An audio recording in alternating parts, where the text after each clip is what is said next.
And action. Laura had a question on using milk every day.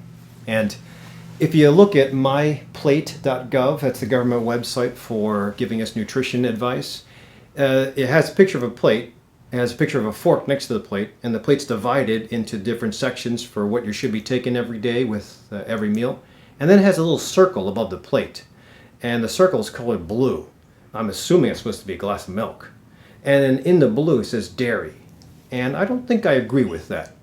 So I think there's a lot of politics that go into figuring out or giving the general public advice, but I don't agree that a mammal has to still be taking milk from a boob or a breast of another species after you get into the childhood years.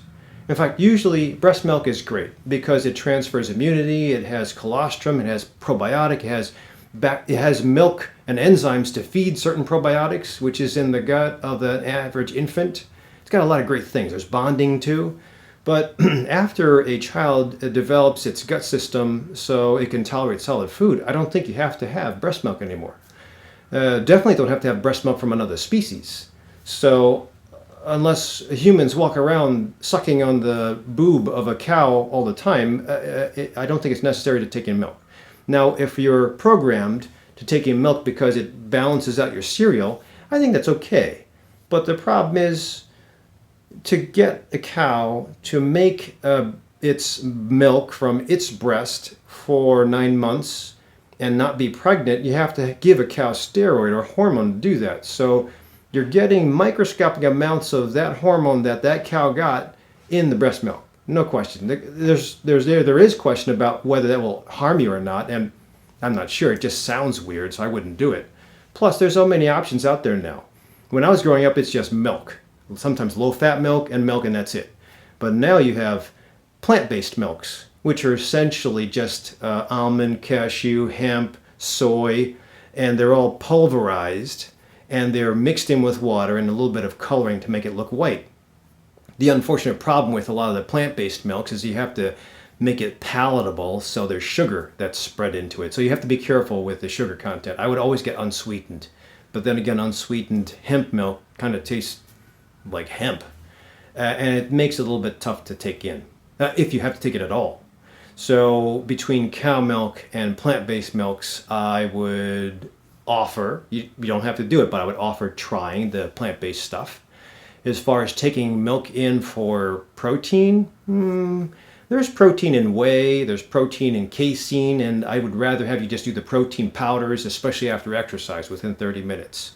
If you're going to do the milk for that, you'd have to take a gob of milk in, and you don't have to do that. If you're taking the milk because you're worried about vitamin D or calcium, well, you can get calcium from meat, you can get calcium from dark leafy greens, and that should be adequate.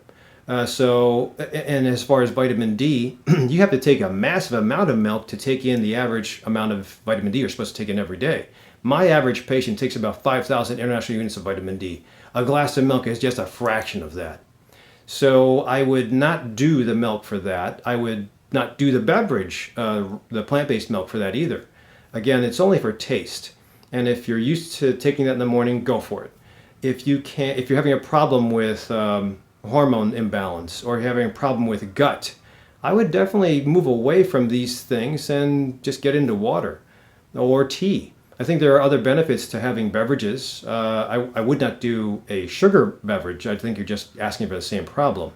But as far as taking nutrient, there's other ways to do it. And as far as taking it for taste, fine, but just be careful that it's not building up or accumulating any kind of bad things with you. As far as saving money and not even taking it at all, I think you can get away with it. So I don't think it's necessary. That's a really good question because there's so many things that are involved in making a decision for continuing milk in the morning. It's almost like a staple in America to have a glass of milk and a bowl of cereal every morning. But I think that's also getting us into that sugar dump, that insulin dump that usually occurs after having that. And usually is within 3 to 4 hours that you're hunting for more food again, and usually high carbohydrate food because of that sugar and the cereal that you had 3 hours prior. It causes an insulin dump, makes you hunt later on. I think it's a bad cycle of events. So go with the fiber.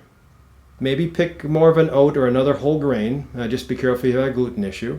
Make a substitute if you can. Get used to it. I usually have my cereal dry, and nowadays a lot of the cereals are pretty decent. Again, you got to watch the sugar content, but have variety and know that your options are that you don't have to have it if you don't like it, and hopefully you'll be able to make a decision after watching this.